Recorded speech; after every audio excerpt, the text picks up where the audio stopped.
Hey, what's the hoop, everyone? It's the award-winning commentator. Today, guys, you guys are watching a very fun rushing LMG gameplay that I got on the map Express while playing Kill Confirm. I want to teach you guys a new tactic called Smokey and the Bandit. Basically, I rushed right out of my spawn, I threw a smoke grenade down, and my dual band scope allowed me to see through the smoke and start taking out enemies. This is a very fun tactic to use. You get a lot of funny responses after the game from people sending you messages asking you how you killed them. And I want to talk a little bit about the perks I like to use on my light machine guns. In this game, I'm using perk 1 Flak Jacket, perk 2 Toughness, perk 3 I have the Greed with Dexterity and Tac Mask. Now let me know in the comment section below what your favorite setup to use is with a light machine gun. These are my favorite to roll with for rushing around with the heaviest gun in the game. Now Flak Jacket and Tac Mask are ones that people don't really like. You think when you want to rush you want to use either lightweight with the perk 1 or extreme conditioning and perk 3. And I have to warn you guys right now, this gameplay was over 10 minutes long, so I did speed it up. I tried to get to the highlights of it. I just want to show you how to use this tactic and utilize it to your advantage.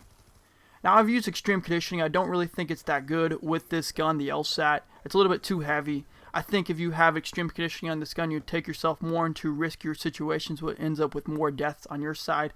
I do like running lightweight, but on this tactic I think Flak Jacket is the best one because people like spamming those shock charges and stuff like that. But basically the tactic is as simple as this. You throw a dual band scope down, you throw a smoke grenade, and you shoot. And it's a lot of fun. Now I'm using the LSAT right now with the dual band scope and the foregrip. Now the LSAT is one of the second steadiest gun of the light machine guns. The first one I think we all can say is the MK48. Then the LSAT. Then I'll even go with the hammer next to the QBB. Both of them are more lightweight rushing guns. But the LSAT is an interesting addition to the Black Ops 2 game. Now the LSAT is an interesting one. You know, damage is okay. If you want to learn more about the gun facts, guys, go check out my machine gun manual video. I'll link it to you guys. I basically break down everything you need to know about the machine guns. But this tactic I thought was just a lot of fun playing with. I mean, what's wrong with throwing a smoke grenade down and dual band scope? I'm one of the gamers that likes switching it up when I play. I don't like watching people play with the MP7. I don't care about the 200 kill games where you're camping and patrolling in one area. I'm seeing a lot of other commentators doing. For myself, I love doing the impossible. Rushing around with the heaviest gun, going from worst KD to now games where I'm getting over 40 kills with a machine gun and I'm picking up more tags than my teammates with the heaviest gun in the game. Now, I want to talk a little bit about the new Mac Pack coming out. I think it's January 29th, the Revelation Mac Pack for Black Ops 2. And let me know if you guys are buying this map pack. I'm really not sure.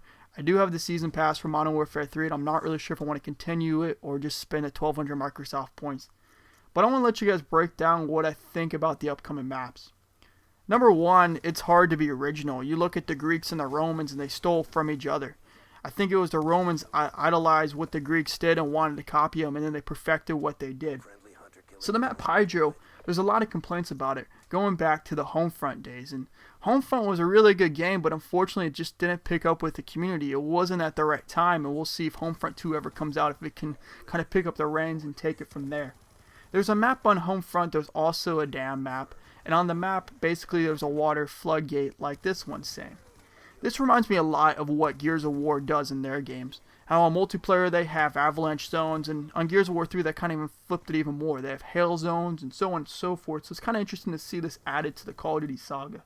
The next map that I'm really excited for, that is really making me want to buy this map pack, is the skate park, I believe in Los Angeles or Venice Beach, called Grind.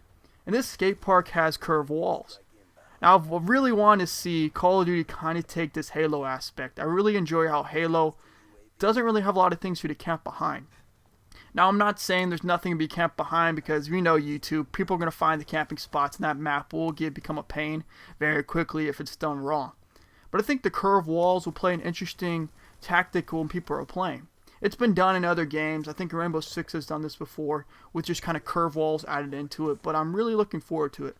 I think the one thing about this map, though, will be a really high sniping map. People will stand on top of the half pipes and just kind of shoot down into areas that people try to run around. The next map is Downhill. Again, a snow map in the Call of Duty saga. I'm really excited for this. The gondolas really remind me of kind of a James Bond 007 style. Hopefully you can ride them. It's not going to be like Black Ops 1 where it's just standstill, people just camping them. I think I'm going to camp in it regardless, but I really enjoy maps that have added stuff to it. For example, I don't remember what Call of Duty it was, but there were elevators. You can go up and down. I kind of like that addition to it. And finally, the last multiplayer map is Mirage. The architecture reminds me of the maps on World at War. Again, another Treyarch game. It reminds me a lot about the map Castle. It looks really cool with the high sand dunes, and I'm really excited for this map pack, and I do think I'm going to buy it. I know how map packs are. A lot of people get bored with them. They disable it, but to me, they help refresh the game. Like the Christmas noobs refresh this game after a while. Kind of like that. Again, if you're not having fun with this game, just take a break. Trust me, it's a lot more fun when you take the break and you come back playing with people. Well, guys, I hope you enjoyed this tactic, this 43 kill game. My name's Hoopla, and if you enjoyed this video, subscribe for more content. Thanks for watching.